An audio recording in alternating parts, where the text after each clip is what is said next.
मेरे mummy papa, मेरे भाई और मेरी दो छोटी बहनों को बड़ी निर्दयता से छलनी कर दिया गया। आखिर क्या कसूर था उनका?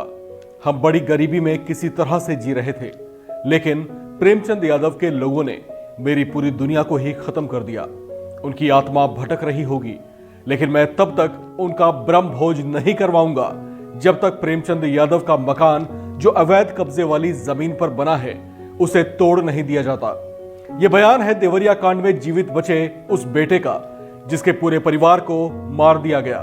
सत्यप्रकाश दुबे का बड़ा बेटा देवेश हमले वाले दिन घर पर नहीं था, इसी वजह से वो जीवित बचा रह गया।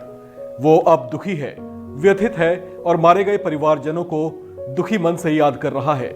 जो चले गए हैं वो अब वापस तो नहीं आ सकते, लेकिन देवेश के मन का गुस्सा शांत नहीं हुआ है।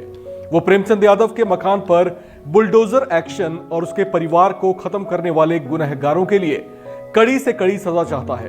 शहर के रामनाथ देवरिया मोहल्ले में पत्रकारों से बात करते हुए देवेश दुबे ने ये तमाम बातें साझा की हैं। इस सन्न कर देने वाली घटना के कई दिन गुजर जाने के बावजूद गांव में अभी भी डर और भय का माहौल कायम है। यहां पर पुलिस का पहरा चप्पे चप्पे पर लगा हुआ है। धारा 144 लगाई गई है, लिहाजा गांव के लोग घरों से कम ही बाहर निकल रहे हैं। उधर प्रेमचंद यादव के मकान पर प्रशासन बेदखली का नोटिस लगा चुका है। दरअसल प्रेमचंद यादव पर आरोप लगते रहे हैं कि वो एक दबंग किस्म का शख्स था जो जमीनों पर अवैध ढंग से कब्जे किया करता था।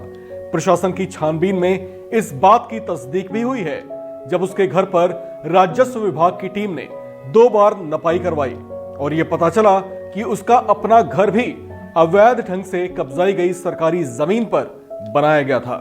ऐसे में अब कभी भी उसके मकान के अवैध हिस्से पर बुलडोजर एक्शन लिया जा सकता है। हालांकि चर्चा यह भी है कि यह कार्रवाई मृतक प्रेमचंद यादव के परिवार की ओर से आयोजित ब्रह्म भोज के बाद ही करवाई जा सकती है, जबकि सत्यप्रकाश दुबे के बेटे ने उस समय तक के लिए अपने परिवार के 5 लोगों का ब्रह्म भोज कराने से मना कर दिया है जब तक प्रेमचंद यादव के मकान को ढहाया नहीं जाता। हालांकि प्रेमचंद यादव के समर्थक इस बात पर अड़े हुए हैं कि ये उसके मकान पर किसी तरह की आंच नहीं आने देंगे।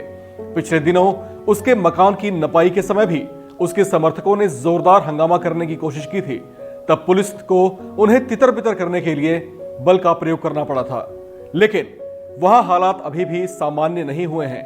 ऐसे में किसी संभावित विवाद या अराजकता से निपटने के लिए पुलिस प्रशासन भी कमर कसकर पूरी तरह से तैयार दिखाई दे रहा है। इस खबर में फिलहाल इतना ही। बाकी अपडेट्स के लिए आप बने रहिए वन इंडिया हिंदी के साथ।